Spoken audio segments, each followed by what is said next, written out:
Hello student, एके free online classes में आपका स्वागत है।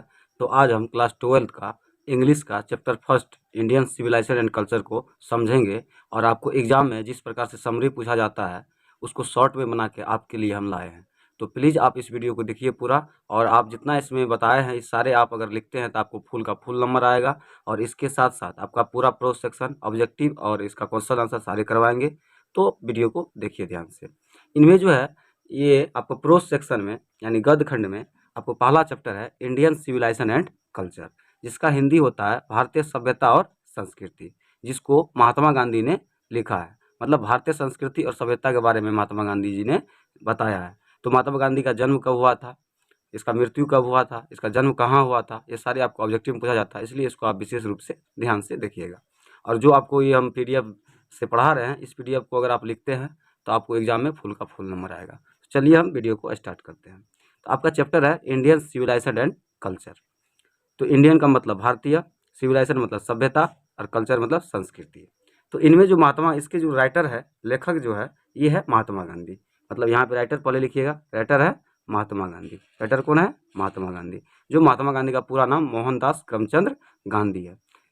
महात्मा गांधी का जो जन्म हुआ था वो हुआ था बर्न। बर्न मतलब क्या होता है? जन्म। इसका जन्म हुआ था 2 अक्टूबर 1869, मतलब 1869, एट पोरबंदर इन गुजरात।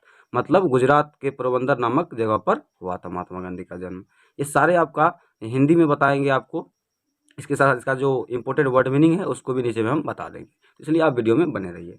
इसका डेट जो हुआ था, डेट डेट मतलब होता है मृत्यु, 30 जनवरी मतलब 30 जनवरी 1948, मतलब 1948 में। कहता इन कंपाउंड ऑफ बिरला, मतलब बिरला नाम का कंपाउंड में हुआ था। बिरला नाम के कंपाउंड में इसका मृत्यु हुआ था।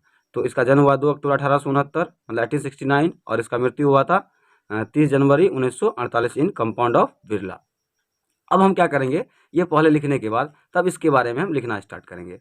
तो इनमें जो है आपको लिखना है और इसके बारे में समझना भी, जो कि आपको ऑब्जेक्टिव में काफ़ी हेल्प करेगा। तो पहला पैराग्राफ में आपको लिखना है, this essay Indian civilisation and culture is written by Mahatma Gandhi. मतलब दिस एसे, ऐसे मतलब क्या होता है? निबंध। मतलब यह निबंध इंडियन सिविलाइजेशन एंड कल्चर, भारतीय संस्कृति और सभ्यता, is written by Mahatma Gandhi. यह निबंध भारतीय संस्कृति और सभ्यता महात्मा गांधी के द्वारा लिखा गया है। अब फिर आगे कहता है, who is known as father of nation. Father of nation का मतलब होता है राष्ट्रीय पिता। नॉन मतलब जाना जाता है, मतलब जिसे भारत का राष्ट्रीय पिता के नाम से जाना जाता है। नेक्स्ट है, he was born on 2 October 1869 at Porbandar in Gujarat. मतलब इसका जो जन्म हुआ था, 2 अक्टूबर 1869 को एट पोरबंदर, जो कि वर्तमान में गुजरात में है। नेक्स्ट कहता है, in this essay Mahatma Gandhi has highlighted. Highlighted का मतलब होता है दर्शाना। हाईलाइटेड का मतलब क्या होता है? दर्शाना। इन दिस एसे मतलब इस निबंध में Mahatma Gandhi has highlighted the silent features of Indian civilisation and culture. मतलब इसका मतलब होता है, इन दिस एसे का मतलब इस निबंध में महात्मा गांधी हैज हाईलाइटेड, मतलब महात्मा गांधी जी दर्शाया है the silent features of Indian civilisation and culture. मतलब भारतीय संस्कृति और सभ्यता का शांत जो गुण है उसके बारे में इस चैप्टर में महात्मा गांधी दर्शाया है। ये महात्मा गांधी के द्वारा लिखा गया है। अब हम क्या करेंगे, पैराग्राफ को चेंज करेंगे और नेक्स्ट पैराग्राफ में क्या है आपको देखना है, और यही चीज़ आपको लिखना है। नेक्स्ट है, he says that foundation of Indian civilization is far better than the western civilization. He says that मतलब वो कहते हैं, फाउंडेशन का मतलब होता है नींव, of Indian civilization is far better than the western civilization. इसका मतलब होता है, वो कहता है कि भारतीय सभ्यता जो है वो पश्चिमी सभ्यता है। वेस्टर्न सिविलाइजेशन का मतलब होता है पश्चिमी सभ्यता, पश्चिमी सभ्यता से कई गुना बेहतर है। एंड मतलब होता है और, and our civilization can not be beaten in the world. और हमारे जो सभ्यता है उसको कोई भी पीछे नहीं छोड़ सकता है पूरे दुनिया में। इन द वर्ल्ड कहता है। And our civilization can not be beaten in the world, मतलब हमारे सभ्यता को दुनिया की कोई भी सभ्यता पीछे नहीं छोड़ सकता है। इसके पीछे रीजन है, कहता है बिकॉज मतलब होता है क्योंकि, because we are following the path. Path मतलब होता है रास्ता, फॉलोइंग मतलब हम लोग, फॉलोइंग मतलब उसके हिसाब से चलना, मतलब पीछे करना। कहता we are following the path that our ancestor, ancestor मतलब होता है पूर्वज या आपका जो पीढ़ी है उसको कहते हैं, मेड फॉर अस, कहता है we are following the path, क्योंकि हम लोग क्या कर रहे हैं, उनके पीछे चल रहे हैं, उनके रास्ते पे चल, पाथ मतलब रास्ता हो, रास्ते पे चल, किसके रास्ते पे, that our ancestor made for us, जो कि हमारे पूर्वज हमारे लिए बनाए हैं, इसलिए हमारे सभ्यता को कोई भी इंसान पीछे या दुनिया का कोई भी सभ्यता पीछे नहीं छोड़ सकता है। दूसरा पैराग्राफ में ये लिखिएगा। नेक्स्ट पैराग्राफ है उसको हम देखते हैं। नेक्स्ट पैराग्राफ में आपको क्या लिखना है और इसको समझना भी है। महात्मा गांधी फिर आगे कहते हैं there is a charge, charge मतलब होता है अभियोग, against us by western people, क्या कहता है, there is a charge against us, कहने का मतलब ये होता है, मतलब बाय वेस्टर्न पीपल मतलब वेस्टर्न पश्चिमी सभ्यता के लोगों के द्वारा हम लोगों की सभ्यता के विरुद्ध, हम लोगों की सभ्यता के विरुद्ध अभियोग लगाते हैं। There is a charge against us by western people मतलब पश्चिमी सभ्यता के लोगों के द्वारा हम लोगों की सभ्यता के विरुद्ध क्या करता है, अभियोग लगाता है। कहता that we are ignorant and stolid, और जो कि we are ignorant and stolid, और वो हमें कहते हैं कि हम लोग मंद बुद्धि और अस्थिर दिमाग के व्यक्ति हैं। फिर आगे कहता बट गांधी जी सेज, लेकिन महात्मा गांधी कहते हैं कि this charge is against our merit, लेकिन ये जो अभियोग लगाते हैं पश्चिमी सभ्यता के द्वारा, ये हमारे योग्यता के क्या है, विरुद्ध है। फिर कहता वी कैन डू, कहता हम लोग कर सकते हैं एवरीथिंग, सभी चीज को, but our civilization does not give us permission to do so, कहता हम लोग सारे चीज को कर सकते हैं जो हमें करना है, जो वेस्टर्न सभ्यता के लोग करते हैं, लेकिन कहता does not give us permission, लेकिन हमारे सभ्यता इसका परमिशन नहीं देता है, मतलब आदेश नहीं देता टू डू सो, ऐसा करने के लिए जो वेस्टर्न सिविलाइजेशन के लोग करते हैं। नेक्स्ट अगला पैराग्राफ में आपको लिखना है।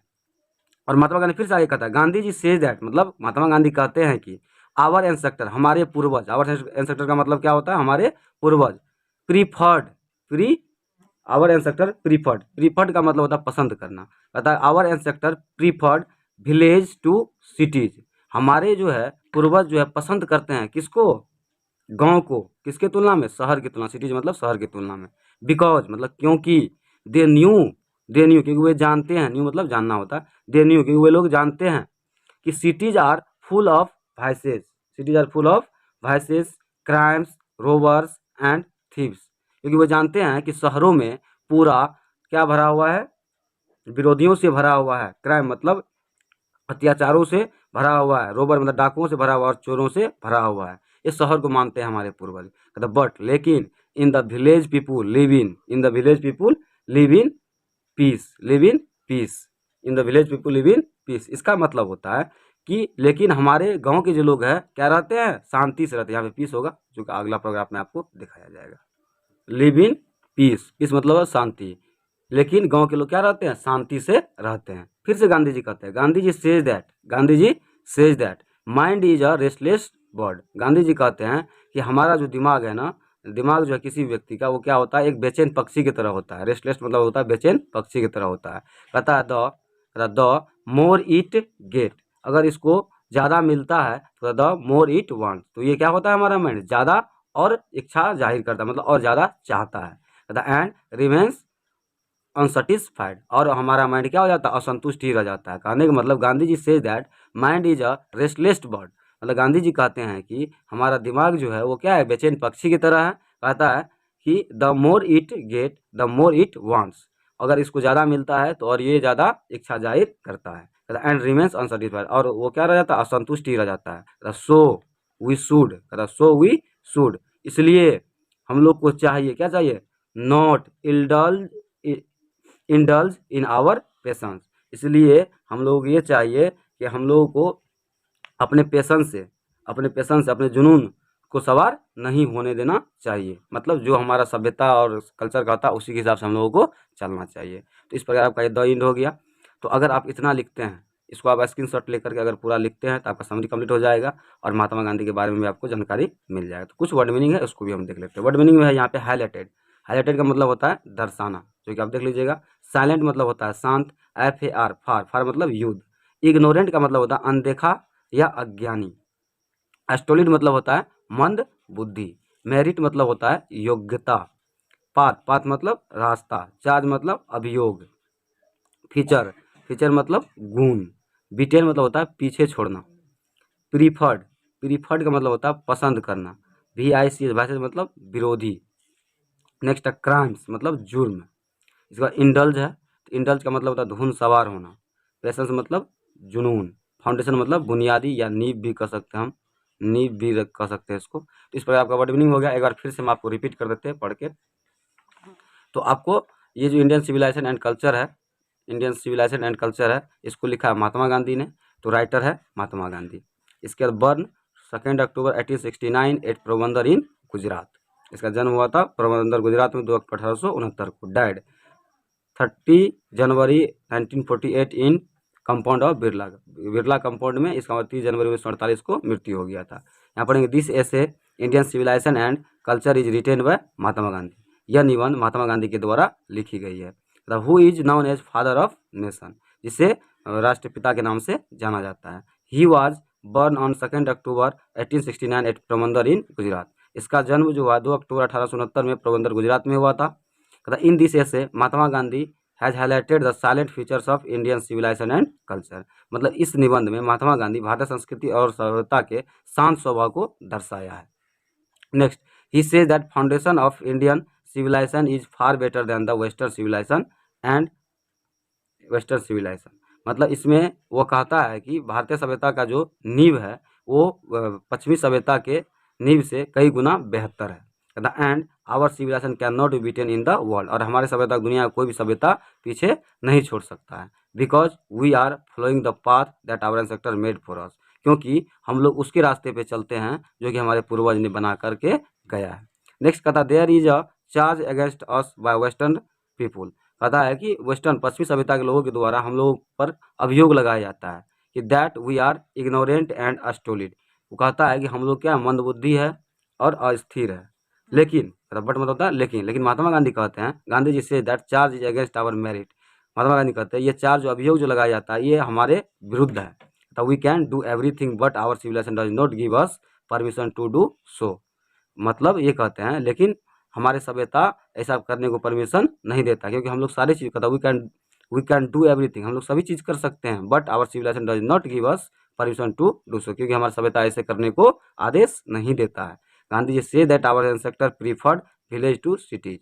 मतलब गांधी जी कहते हैं कि हमारे पूर्वज जो है ना शहरों की तुलना में गाँवों को अधिक पसंद करते थे। But they new cities are full of vices, क्योंकि वो जानते थे they new cities are full of vices, क्योंकि शहर जो है पूरे भरा पड़ा है विरोधियों से, क्राइम मतलब जुर्मों से, रोबर डाकुओं से, थी मतलब चोरों से। But in the village people live in peace. लेकिन वो जानते थे गांव के लोग क्या रहते हैं, शांति से रहते हैं, गांव के लोग शांति से रहते हैं, पीस। गांधी जी से that mind is a restless bird. और फिर से महात्मा गांधी कहते हैं कि माइंड जो है वो क्या है, एक बेचैन पक्षी की तरह है। The more it get the more it wants. अगर ये जितना इसको मिलेगा तो वो उतना ही और ज़्यादा चाहेगा। एंड रिमेंस अनसेटिस्फाइड, और वो क्या रह जाता है, असंतुष्ट ही रह जाता है। So we should not indulge in our passion. इसीलिए हम लोगों को ऐसा धुन सवार नहीं होने देना चाहिए। इस प्रकार का द एंड हो गया। आई होप आपको ये समझ में आ गया। आप स्क्रीनशॉट लेकर इसको पूरा लिखिए, याद कीजिए। आपका यकीन है कि पूरा आप एग्जाम में 100% लिखिएगा और जो भी पूछा जाएगा उसको लिख दीजिएगा। अब हम अगला वीडियो में ऑब्जेक्टिव करवाएंगे इसी संबंधित, क्योंकि महात्मा गांधी के बारे में ज़्यादातर पूछा जाता है। थैंक यू, जय हिंद।